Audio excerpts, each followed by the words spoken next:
Joe, my brother, we didn't get to talk to you last week. It's been too long. Joe, are you there, brother? Joe, are you with us? Oh, I'm sorry, buddy. I'm just listening to the fight song. Yeah, where are you? That sounds like USC to me, which right now, you have no idea. You might have caused 3 people to drive into telephone poles. I was going to say, we never talk college baseball. We can talk college baseball for a half hour today. I've already talked it for an hour. There's nothing but pain and sorrow involved with that conversation right now. An Aggie baseball team that was 100% built on offense could not find it for 2 games, and the season is over. And the Trojans march on. Yes. The world Hey, Joe, where did you go to college? USC. I know. I'm just letting other people know. I was trying to literally for the last 12 hours, how do I want to come on today? And I figured, okay, let me just pull up. I don't know how well it's going to translate audio audibly, but I wanted to start with the fight song. But no, look, A&M had a great year. And this is the thing about tournament sports. I will say this, Louie. I didn't watch a ton of the tournament this weekend, but I watched more than I had in a long time. I really feel like the NC2A combined with ESPN plus all of the conference-specific networks now, they've done a really good job of blowing this out. I'm not saying it's the first 2 days of March Madness, but it had more of a feel like that this year than it had, I think, ever. And plus, you had a whole lot of upsets. UCLA going down.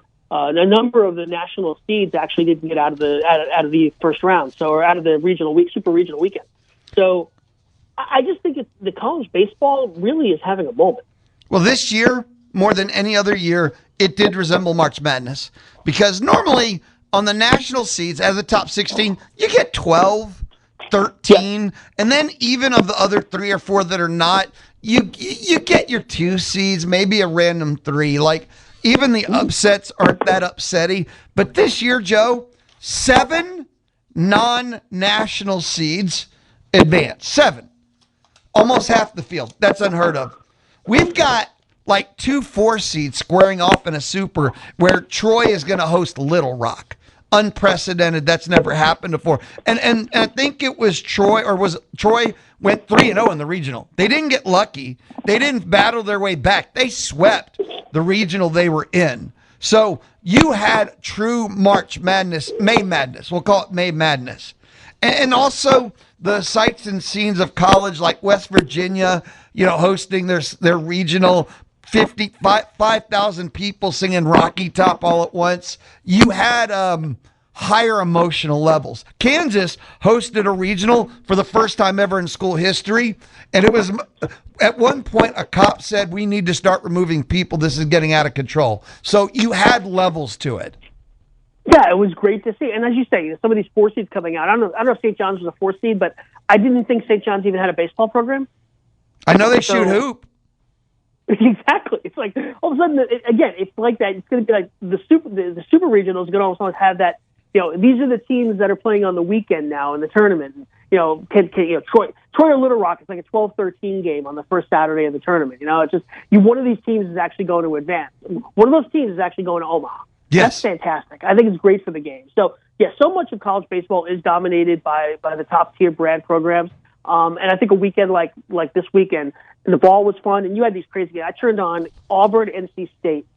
It was 17-13. It was 6 o'clock on Saturday afternoon, and I'm 17-13 on ESPN on a Saturday afternoon. How long did I sleep? Is it September? This is actually a preseason football game. So, yeah, I just think a lot of things really worked out for college baseball. It made me really, SD aside, it made me invested in watching some of these games this coming weekend. I really want to sit down and enjoy this. There's little things when you go inside of all of it. You got Oklahoma. They're going to Kansas has never hosted a regional, so they've never hosted a super. That's an old Big 12 football. These schools hate each other going back in history. We've got SEC on SEC violence. We have Georgia at Mississippi. Mississippi State will go to Georgia. Auburn, Ole Miss. And so you already have a pre-built history on those. Troy Little Rock speaks for itself. I mean, the next round already has the storylines built for itself, too. And Cal Poly advances out of the LA regional where the number one went up in flames. They didn't even make the regional final, Joe. And I'm sorry, what was the school that flamed out as the 1-1? UCLA. Oh, no. Yes! Yes!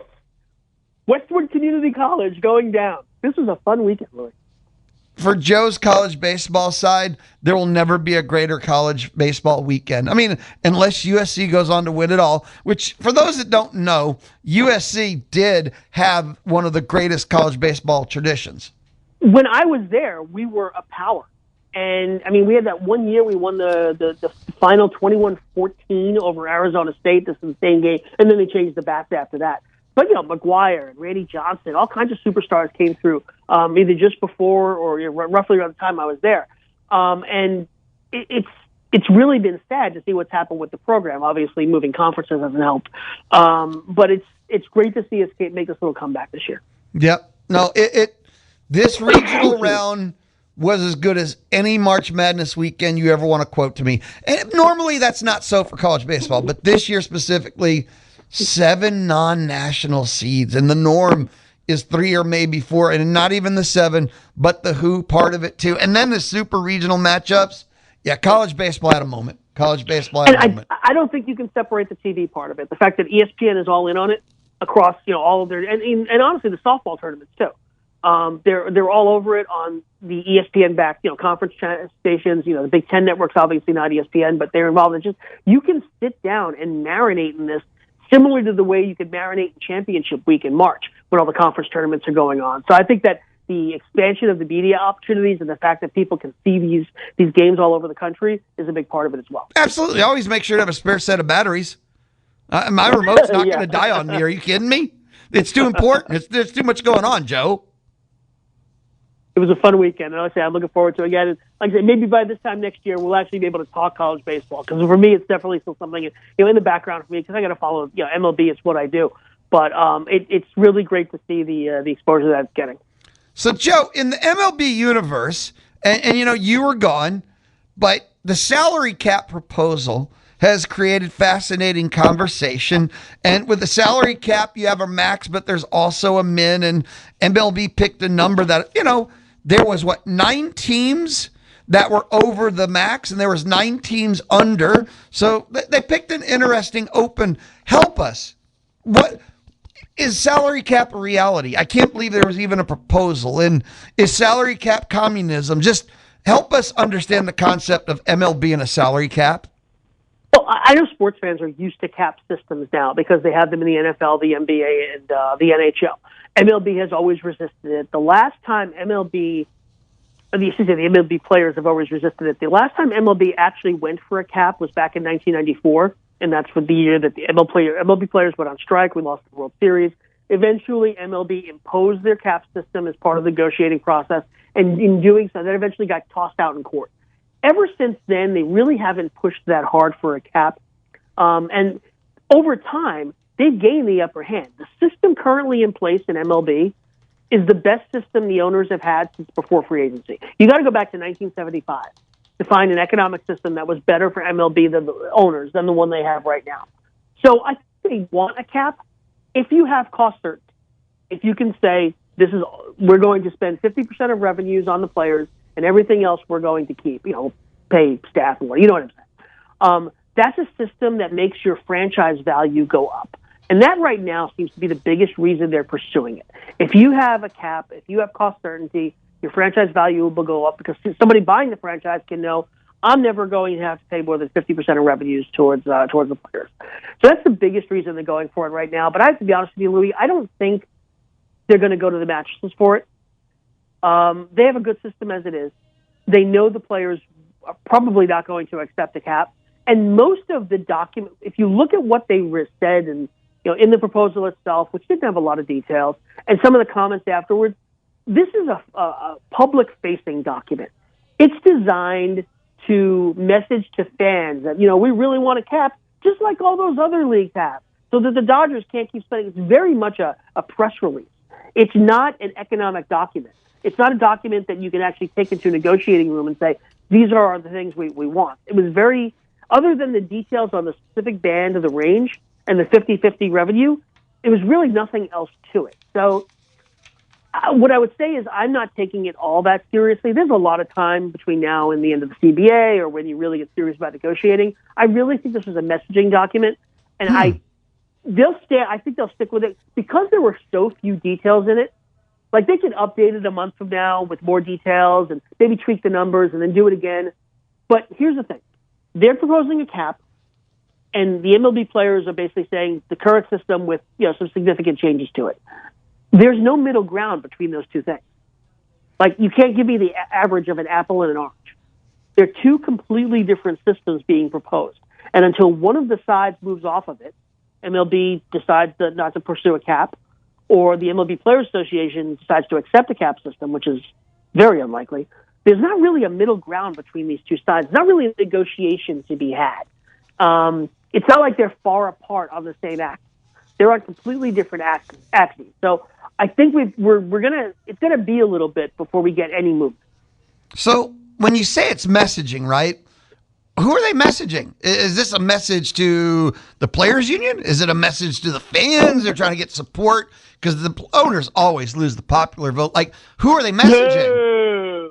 No. In my entire life of doing this and the 50 years before that, the fans always side with the owners. More so, a little less now, but fans are still, by and large, all those greedy players I'd play for free, these millionaires versus billionaires, as if those two things weren't very different. As if most players aren't millionaires. I mean, there's a whole bunch of reasons why the fan position is wrong, but the fans have pretty much always sided with the owners in these fights. Now, one of the interesting things is that MLB isn't citing competitive balance problems. What they're citing is the perception, the fans telling them there's competitive balance problems. Now, do you know why fans think there's competitive balance problems? The Dodgers.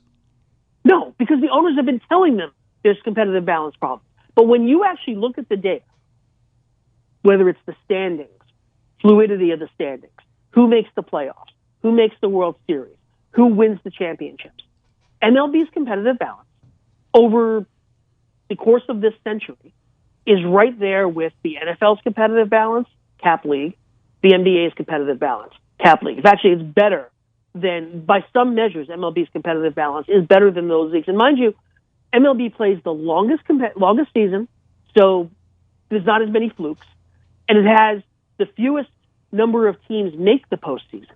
So it actually is harder for MLB to look good on that scale.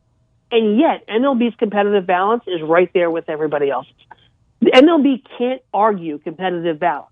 What they're arguing is the perception, the fans' perception of competitive balance, which is fed by the fact that MLB has been lying to the fans for years. So it's kind of a circular argument for MLB because they know that if they try to argue competitive balance, all of the data is against them.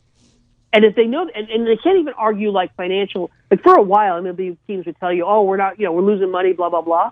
Well, they can't do that because we know that teams have been receiving, like the Pirates, just to pick an example, get $70 to $80 million a year in revenue sharing and have for years. And it's pretty obvious they're not putting $70 to $80 million into their payroll every year.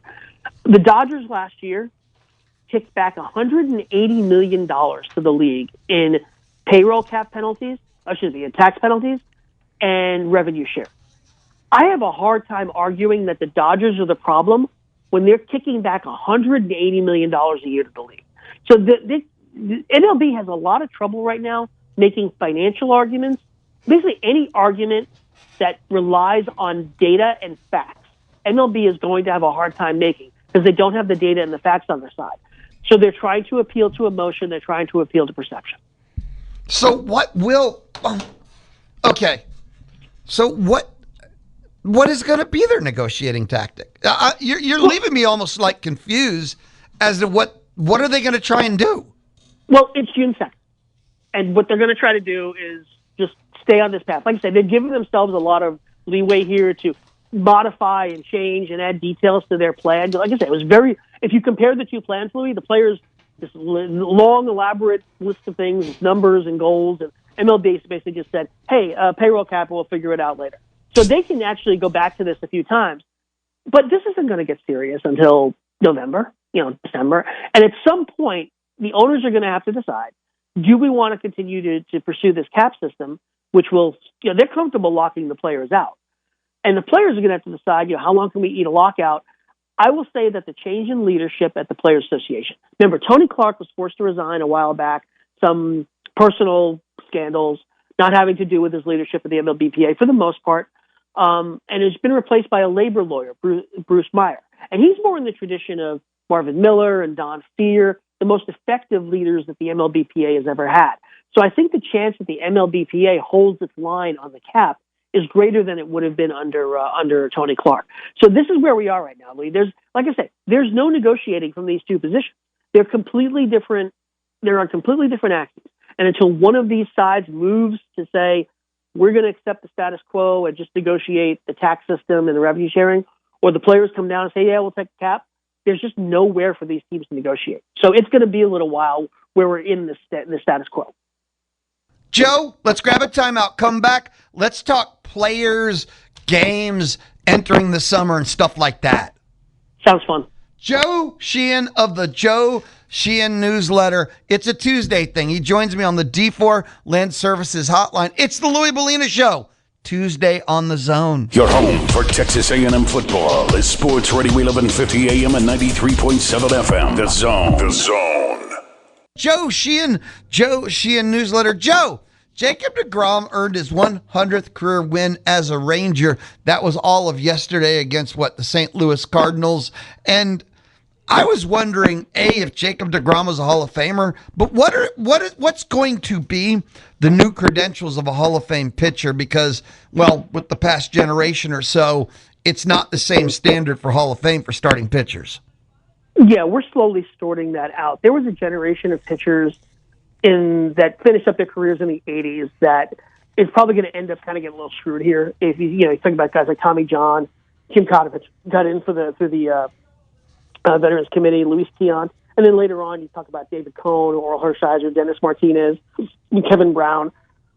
If the standards had shifted then, I think we would have seen more of those guys in the Hall of Fame, and they're all qualified by what's going to be the new standard, which we just forget wins even, but you're talking about guys who aren't going to get to 2,500 innings, who aren't going to get to 50, 55 WAR, who are going to be Hall of Fame candidates, because I think there's going to be a resistance to not putting any guys in. And you look at Roy Halladay, CC Sabathia, some of the John Smoltz, some of the pitchers that have gone in recently who haven't come close to what we would have considered the standards. The standards have to change because otherwise you'll just never put starting pitchers in. My concern is it's almost a little more going by vibes as opposed to, there's got to be some standard, right? Right. There's always been benchmarks that at least tell you that you're Hall of Fame DNA.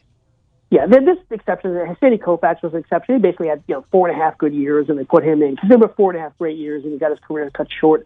But for the most part, the voters at least need to see 2,000 innings, 2,500 innings, and 150 wins. Like those have been like the bare minimum. And a guy like deGrom, who when he's pitched has been one of the best pitchers who's ever lived. If you timeline the whole thing, just on a per inning basis, he's up there with Pedro and Clemens and guys like that. The catch is that he's just not pitched very often. You mentioned this being his 100th win.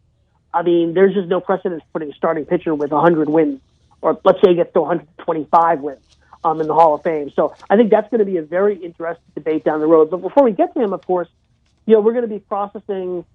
Greinke will go in, but even he's a 200-win guy. Kershaw's going to go in, but Kershaw's on a different level than they're actually similar in terms of like a per inning basis, but Kershaw's got twice the career. I don't think a pitcher's going to go in before deGrom that's going to make the deGrom debate any easier. Johan Santana is probably my best example of a guy who's got screwed in recent years. And again, that's the same thing where 147 wins, I want to say, maybe 55 WAR, and the voters basically ignored him. And deGrom isn't going to even have Santana's credentials. deGrom, without a doubt, one of the best pitchers we've seen during his time. Problem is we didn't get to see him pitch a lot during his time. And the question is how much does volume have to matter versus just pure greatness? And, we'll see. Were deGrom to finish his career health, let's say he tacked on a surprising health run at the end of his career and has 4 or 5 years and he racks up 15 to 20 WAR and he throws 700 innings in the rest of his career. I think that's going to give him some necessary bulk. But when you're going to look at a guy on a ballot with 1,200, I'm sorry, I don't think it was a fun. With 120 wins, 115 wins, it's going to be very hard to punch. As much as we don't care about wins anymore, I do think a certain amount of bulk has to matter. Were the Milwaukee Brewers the team of May? Yeah. I mean, the Braves probably again were the team of May after being the team of April. You look at the Guardians as well. The Brewers have they're working around a lot of pitching issues, whether it's a guy like Brandon Sproat not really developing or injuries to Woodruff. And, they just don't care, I guess the way I would put it. It's the NFL model, right? Next man up.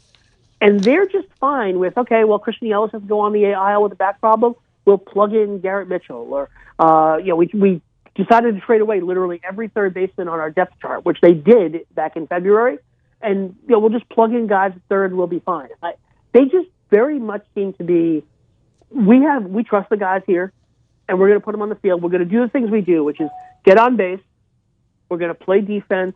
We're not going to make mistakes. We're going to run the bases very well. And I don't mean just being fast, but I mean making good decisions on the bases. A guy like Christian Yelich, he doesn't have the speed that he had when he was coming up with the Marlins, but he makes good decisions on the bases. It's not just about being fast, it's about making good decisions. So the quote-unquote little things. Now, the problem is you get to the postseason, and the big things matter than the little things. Your ability to hit the ball far and keep the other guys from hitting the ball at all are really the biggest things that matter in the playoffs. So we'll see. They'll get there again this year. We'll see if they make any trades. Let me throw this crazy thing out at you. The Brewers have one of the best farm systems in the game. They actually have a backlog at short. They have 3 coming shortstops that are just never going to be able to play on the field at the same time. Their weakness is frontline starting pitching. They have good depth, but frontline starting pitching. We've talked about the top teams every year. The Yankees, the Dodgers are going to get this guy, going to get this guy. What if the Brewers, almost 20 years after trading for CC Sabathia, were to go out and get Tarek Skubal? Do it. Don't be like Baltimore. Don't be like other teams we've seen, walk up to the doorstep and then not be able to pull the trigger. Do it. They can afford, obviously the financial thing for trading for anybody for 3 months isn't going to matter. You have the prospects to get it done. You have a team that is good, but doesn't really have like that star 5-player core that we talk about with the Dodgers, the Yankees, whoever else. Skubal gives you that. He's somebody, and not to extend the parallel too much, but do you remember when Sabathia came over, and it was a different era, but he averaged like 8 innings a start for them down the stretch. And then he went out he pitched on 3 days rest a couple of times. And they had a short trip to the playoffs. He didn't pitch much then, but you can treat Skubal. I'm not saying you abuse him, but if you know he's a short timer for you, you can go out and just say, hey, look, we need you to throw 80 innings for us over the next 2 months and then come back and do it in the playoffs. So I think they can get more out of a guy like that because they know there's probably no chance they hold on. Do it. Pull it. Do you disagree? I think the question is as interesting as the answer. This is not something the Brewers 20 years ago was a whole different set of front office guys. They're not the kind of team that makes that big move. They're more likely to trade away their best players, Freddie Peralta, Chad Durbin, whoever else it is, Corbin Burns, than they are to make a deal like this. But this is, like I said, the specific shape of their farm system. With Jesus Mate, Luis Pena, and Cooper Pratt, all shortstops coming through, you could trade one of those guys and not really miss him as much as their prospect ranking might say. Now, the catches of the Tigers don't match up that well. The Tigers' strength is also in their infielders, so we'll see if there's a match there. But I would like to see, as a fan, a great player at the deadline go to the Brewers. The Soto went to the Padres a few years ago when the Nationals traded him. You go back to that Sabathia trade. Let's have a surprise at the deadline as opposed to just the usual brand names going out and getting the superstar guys who are available. So 2 teams that are surging right now, St. Louis and Seattle. If you could only buy one of those 2, which team are you buying? Oh, that's a snap call. The Cardinals are better than we expected them to be, but they don't strike anybody out. They played really good defense. The offense has been good. A lot of their young hitters are starting to come along. I would say, though, that the Mariners are just a fundamentally better team. Stronger rotation. They actually have 6 starters right now. They're using Bryce Miller and Luis Castillo in a tandem. Each of them the other day, Louie, went 5 innings in a 10-inning win. You just don't see that kind of usage. You don't see relievers use that way anymore. The bullpen's been getting healthy. They got Gabe Spire back. They got Matt Brash back. They're the best team in that division. I told you that, in the winter. I told you that in the spring. I think they're going to run away with this division. They caught and passed the A's last week, and I don't think they're going to look back. But the Cardinals, I will say this, the Cardinals are better than we thought they'd be, and they're a lot more watchable than they were. You know, you've got guys like J.J. Weatherholt, the rookie second baseman. You've got two of the best defensive players in baseball, and Mason Winnick short and Victor Scott II in center field. Like, they have a lot of fun. Jordan Walker's finally having the breakout. I don't want to take anything away from the Cardinals have done, but the Mariners are just the better team. And the Cardinals, too, the imbalance between the league plays here, right? If you put the Cardinals in the American League Central, they'd be a playoff team. But because put them in the AL West, they'd be the greatest team ever in the history of baseball. Settle down. But like you literally, and this is a day old, but there were 11 teams in the National League over 500 when I last checked on Monday, and there were 5 over 500 in the American League. It's just a truly bizarre year within interleague play. I'm an AL West kind of follower. It's not bizarre. I mean, mediocre is mediocre. I don't want to say they're awful. Just mediocre is mediocre. You're subject to the whims and the whimsies. You wake up with a player who slept on his bed wrong and his back is sore. You're going to lose a game right now. Well, I think one of the big stories in baseball right now is how many teams came into the season expecting to be contenders for at least a playoff spot. And not only aren't really doing that, but they're legitimately bad. The Giants, the Tigers, the Orioles, the Astros, and that's just in the American League. I mean, I'm just saying, there are so many disappointing teams. I don't know what this means for the trade deadline. But here's the thing, because they're all concentrated in the AL, I mentioned the Astros. The Astros are not a good team right now, but they're 2 games out of a playoff spot. Like, it's going to be very, very hard to fall out of the wild card race in the AL. It is. Astros get Hader back today, Hunter Brown next week. Christian Javier's about 3 weeks down the road. Being in the AL West means come September, you're still in the hunt. Well, I'll make a point. I don't think they're going to be in the hunt for the division. I do think the Mariners are going to get some separation here, but that wild card race right now is led by 2 teams that are 29 and 31, under 500. The season ended today. Stupid statement. We'd have a sub 500 team in the playoffs. So, you and I, 2 or 3 weeks ago, we did a whole thing about the Astros selling and how they'd have to trade Alvarez to make it worthwhile. They don't have much else. And here they are, 2 games out of a playoff berth. So that all sounds stupid right now. No, Joe. I'm not going to put that on you. I'm still in favor of selling. And this is me as a sports fan. This is not Astros. This is not baseball related. I hate participation. Long term, sell, build, dynasty. Sell, build, win rings. This version of the Astros, you can stay like this and you'll go through this every year. Participation is not fun. MLB is structured to reward this now. We let 40% of the teams in the playoffs, and because of, like in the NBA, if you squeak into the playoffs, you're probably going to get sandblasted anyway. There's occasional exceptions. The NHL playoffs are random. But in baseball, if you just get into the tournament, every team that gets into the tournament can get hot for 4 weeks because the differences in the quality of the teams in the playoffs aren't nearly as great as they are in these other sports. So the value of that 6th playoff spot in each league is higher than it is in other leagues. And I'm not saying it's right. I'm saying that the structure of baseball makes it very, very hard to go into a rebuild. Joe, go be awesome. What do you do? What's the week like for you? Well, I'm back in the chair. I took a couple of days off last week, kind of clear my head. I've written too much. I was burned out. But I'm back in the chair. I wrote yesterday. I'm writing about the labor stuff today, following and then games at night, man. It's just this is the meat of the season, right? We're not to the post-All-Star break when it's all about the trade deadline. We're far enough from the start of the season that everybody's not playing in bad weather. Just good ball every night. So I would say June is, I don't know if it's my favorite baseball month, but it's up there. Go be awesome, brother. Talk to you next week. Thank you always, man. Appreciate it. Take care, brother. Later.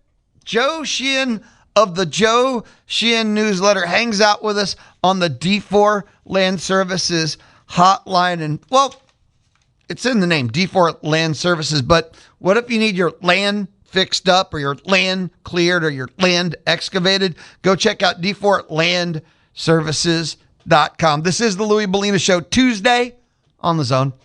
Blending Southern culture with college football. You guys are awesome. Music, sport commentary, and more. It's Marty and McGee. Marty and McGee. Saturday mornings from 6 to 9 on The Zone, 1150 AM and 93.7 FM. I got to share this with you real quick. It's from the SEC Network. The SEC makes history with the most teams ever in super regionals. Georgia, Auburn, Texas, Alabama, Mississippi State, Ole Miss, and Oklahoma. 7. The SEC makes history with the most teams ever in super regionals, and that is 7. And we all know that A&M should have been the 8th. It did not happen. But SEC made history, even with A&M refusing to participate in it. Joined now on the D4 Land Services hotline, he is the owner of the Brazos Valley Bombers, and it is opening day in the TCL League. Opening day anyway for the Brazos Valley Bombers. I'm talking about Uri Geva, who's been joining me, I don't know if it's 18, 19 years, because I don't keep track of those things. Uri, how you doing, brother? It feels like yesterday we did it for the first time, and this is actually our 20th anniversary season, so it's just number 20, so I guess we've been doing this every summer for 20 years, and it still feels like yesterday was the home opener. It does feel like just yesterday. I know we've been doing it forever. I still remember when I used to call the Bombers games myself with Cease, which you do anything with Cease, you never forget. He leaves that kind of impression on with you, and I think back to the transformation of everything Bombers over the years, yet somehow in the 20th year, it's kind of like it's all new again. Yeah, I know. It's really fun and different and exciting, and what a wonderful facility. I know a lot of people haven't been down to Navasota High School. I know I wasn't there. My wife asked, why did we not start the Bombers here? What an incredible stadium. And I was like, well, it didn't look this way 20 years ago, honey. And she said, oh, okay, fine. So ever since they've done the remodel, I think it's about 5 years ago, what an incredible stadium. We've added a lot of the Bombers fun to the facility, from the tailgate zone, thanks to Rebel XP, to the kids zone, to the sound, to the music, to all the fun that we'll have, and all the home runs. And we're talking about yesterday, I'm so glad at batting practice, they ended up in the tunnels instead, and they were doing defense on the field, because we'd have to buy some new baseball counts for all the balls going over the outfield fence. I think we've got, you know, how they do sometimes ammunition management just to make sure we have enough Patriot missiles or defense missiles or whatever they do in the military. I'm not going to pretend I know anything about that, but I'm going to tell you, we're going to have to do some baseball management, because those balls are flying over that fence, and that's going to be a lot of fun at the Bombers this season as we play at our home away from home while construction will begin in the College Station by Costco over there. Yeah, I was going to say, you shared the important part there at the end. The Bombers are going to be playing this season primarily 95% down in Navasota at the Navasota High School field. And it's not just a high school field. It's a recently renovated, beautiful, hey, it was good enough for the Savannah Bananas to go play a game there down in Navasota. And for people who are like, oh, wow, Navasota, it's so far. I know from the Bryan Broadcasting Building, which is where, you know, the Zone and Bryan Broadcasting is located, it's actually right about the same time, or if not, it's like 2 minutes shorter to drive to that field than it was the old field. Yeah, no, it's incredible. I mean, you don't think about it because Navasota feels like it's out of town, but hitting Highway 6 on that side, you know, past the construction, you're going 75, you make the first exit in Navasota, you flip a Louie, and you're in the ballpark. No lights, no traffic, just an easy drive to Navasota, which, again, surprisingly is closer from the Bryan Broadcasting Building or even from my house in College Station. It's actually 4 minutes closer to get there. I understand maybe on the mileage it might be longer, but I think you might even save on the fuel because you're doing highway instead of city traffic. So we're excited about being there. We feel like it's a great home away from home, a great setup, a great facility, and our fans are there. Our sponsors are there. We're picking up some new fans, some folks that might have not gone from Navasota all the way to our old facility in North Bryan there. So we're thrilled. It's a fun season. Like you said, we have to do something new. We got the superstars. They're coming. We've got the umpire from the Savannah Bananas said, I had so much fun at this ballpark. I'm coming back. So in July, he's doing that. We got a diamond giveaway. We'll talk about all the promotions every week as they happen. And specifically this week, our Bombers are 2-0 when Coach Gary Blair is up at bat. 2-0. Now, we give up an automatic out in those other two. Maybe, in his 8th decade of playing baseball, he will get on base with a walk or, a bunt or just a nice swing of the bat. I don't want to see him leg out a triple, okay? Let's all be honest here. I don't want to see Coach Blair, round in second, sliding into third. Yeah, so we're hoping that the win streak continues. That's going to be on Thursday. We're going to have some fun with Aggie Nights and Coach Blair and some of our national championship volleyball players throwing out some first pitches. So we're going to have some fun on Thursday with Aggie Night. It's also Thirsty Thursday. Ooh. I believe it's still $1 beer in Navasota, but I'll confirm that with you a little later to make sure that it's all by the book. But there will be beer, margaritas, wine, all the fun stuff that we always have at the ballpark. And so that's on Thursday, Aggie Night. Friday this week, by the way, Louie, as we talk about grand, opening home away from home fireworks show.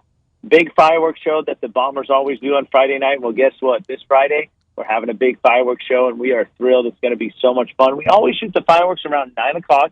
We don't want the kids who have early bedtimes or the adults that have a early wake-up rise time, right? We don't want anybody to miss out. And so we have our fireworks at 9 o'clock. We're the first team in the world that stops a baseball game to have a fireworks show, because at the end of the day, they're both really important, not one over the other, but fireworks. And then tonight, the home opener, we're doing a toast with Messina Hoff, a champagne toast with Messina Hoff champagne, wine-based, obviously, to raise a toast to the 20th anniversary. And we'll do that in the third inning. Congratulations, by the way. Yeah, I mean, who would have thunk? I remember talking to Darryl Bruffett when we came up with this idea, and he's like, man, you're not wearing maroon and white. I just don't see how this thing lasts more than a year. So we've become good friends over the years, and obviously 20th anniversary is happening, and we're thrilled to be playing in Navasota, to be playing here in the Brazos Valley, and tonight against our biggest arch rivals in the Victoria Generals that have been in the league the longest. They have won a lot of championships, I guess third to us and the Coppell Copperheads, but they're always competitive. They put on a good show. They have great baseball, and so we're thrilled to take them on in the first game. And it's a split series. Interestingly enough, for the first time ever, we have a split series, meaning we're playing tonight at home, tomorrow on the road, and then the next time we see them, we'll flip it. We'll be there on a Tuesday and home on a Wednesday. It is opening day 2026. Brazos Valley Bombers. The Bombers are hosting the Victoria Generals tonight. They're also home Thursday, Friday, and their home this season is Navasota High. But don't get it twisted. You're like, high school? No. It is a recently renovated facility, and it has all the amenities, all the fun that you knew with the Brazos Valley Bombers. You can still get Thirsty Thursday $1 beers on Thursday. They have wine, they have margaritas, they have the food, they have the kids zone. They have everything that you know and expect with Brazos Valley Bombers baseball. And what do you know and expect? Affordable prices for the whole family, fun for the whole family, and it's an experience. You're like, it's not just a baseball game. There's baseball going on. It's an experience for the whole family, and it's Thirsty Thursday every Thursday. It's Aggie Night every Thursday. It's Firework Fridays. There's always all kind of promotions going on, bobbleheads and more. Uri, where can people go versus trying to remember everything? Where can they go to look up, wait, when's Aggie Night? Wait, when are the Bombers at home? Wait, where do I go buy tickets? All of that on bbbombers.com. Also, if you buy your tickets in advance, you save 20% on your tickets. If you buy them online, you can pick your seat. It gets texted or emailed to you directly. That's at bbbombers.com. And if you think about it, now that Aggie baseball, unfortunately, is over, this is the highest level of baseball we have in a 90-mile radius. You have to go to Round Rock or down to Houston to catch this type of level of baseball. So how lucky we are that it's right here in town and don't have to go far to see the best kind of baseball. Some of these guys, we're talking Paul Goldschmidt. Everybody knows who that is. Yep. Hunter Pence and dozens of other major leaguers that have either played for the Bombers, played against the Bombers, and they're going to be right here in town. Wood bats, just the way it's meant to be. Minor league experience for the fan with the minor league kind of food. We got sausage on a stick back this year. We got corn dogs, Jackie. We got corn dogs, Jackie, and all the other good stuff. Funnel fries and sideliner fries. Just talking about the food. Maybe it's because it's lunchtime and I'm hungry, but great food, great fun, cold beer, hot dogs. Let's go have some fun and win a championship. We have 7 banners. We got to get our 8th banner this year. I agree. It'd be a nice touch, especially, you're going to be playing in Navasota, barnstorming at other towns around the Brazos Valley. Bombers really embracing the Brazos Valley part of the Bombers name. And again, opening day tonight, Bombers are at home down in Navasota, Tuesday, Thursday, Friday. To buy tickets with 20% off, bvbombers.com. To check out the entire schedule, bvbombers.com. To check out the events, promotions, and more. BVBombers.com. And also a heads up to people, you'll be able to hear select Bombers games all year long, well, all summer long, here on The Zone. For example, tonight, 6:45 pregame, Bombers baseball, right here on The Zone, 11:50 a.m. and 93.7 FM. Also, you can listen online, radioagaland.com. You can tell Alexa, play Zone 1150, but life is good when you download the free Zone app, because you can listen to The Zone everywhere you go, and that includes the Bombers tonight. So select Bombers games will be right here on The Zone. Tuesday, Thursday, Friday this week. Uri, beat the hell out of everyone, brother. Best of luck, and I look forward. I know I've told you before and didn't make it, but I'm going to catch a game down there. I'm dying to see how it turns out. Of course, in July we'll have our fan appreciation night, so I will be out there. Brian Broadcasting will be out there, and the Zone listeners will definitely be out there too. Thank you always, brother. Thanks for having me. Go Bombers. Go Bombers, dude. Be good. Uri Geba of the Bombers, and again, they're doing a fascinating. They got Navasota High. The Savannah Bananas played at Navasota High. And again, because the trip down there and the way it's constructed and it's all highway, it is right down the road. And he's put everything together he had before, and it's just a great time. If you've never been to a Bombers game, they understand it's summer league baseball, and they put together an experience. And it's all affordable, which in the world we live in now, that's maybe the most important part of the story. Go check it all out at bvbombers.com, bvbombers.com. I'll be right back. We got to wrap up. Wow, time flies when you're just hanging out and talking a whole lot of baseball on a Tuesday, isn't it? This is the Louie Bellina Show, presented by CC Electric. Built on faith, family, and community, CC Electric. The Louie Bellina Show from inside the Charles Schwab studio. Fun is allowed and sports are fun. Weekdays 11 to 2 on The Zone. This day on June 2nd, back in the day on June 2nd, if we go back, and I mean, this is the way back machine, 1835, good year 1835, 190 years ago, P.T. Barnum began the first circus tour of the U.S., Barnum and Bailey Circus. If we go back to 1866, and that was 140 years ago, Grover Cleveland became the first president to get married in the White House. He was 49. His wife was 22. Huh? If we go back to 1896, and that's 136 years ago. So June 2nd, 1896, I'm going to mispronounce his first name. Guglielmo Marconi filed a patent for the radio. Thank you, Googie. Because if he doesn't do that, I probably wouldn't have a job. So June 2nd, 1935, which is 91 years ago, Babe Ruth retired from baseball.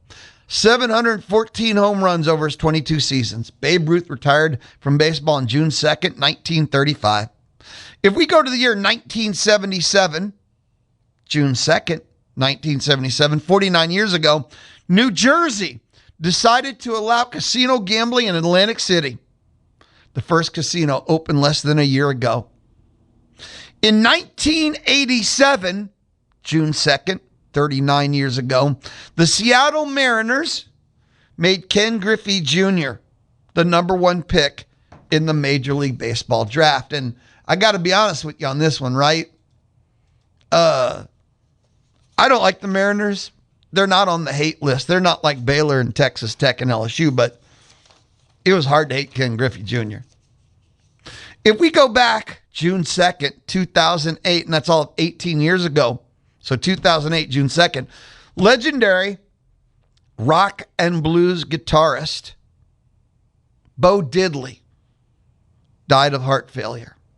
In 2012, 14 years ago, 2012, June 2nd, 2012, original Family Feud host Richard Dawson passed away at the age 79 from a cancer of the esophagus. And they put this in his notes, and I remember this. He was also on Hogan's Heroes back in the 60s. So some of what happened on this day, June 2nd, in history, this day. Summertime is now, and we are slowly going to be transitioning the Louie Bellina Show to summer mode. And we're going to enter the lifestyles portion a little bit more. So if you don't like hanging out, having fun, and just kind of, I'm going to stick with the word hanging out, you might get mad at me this summer. So I'll apologize in advance.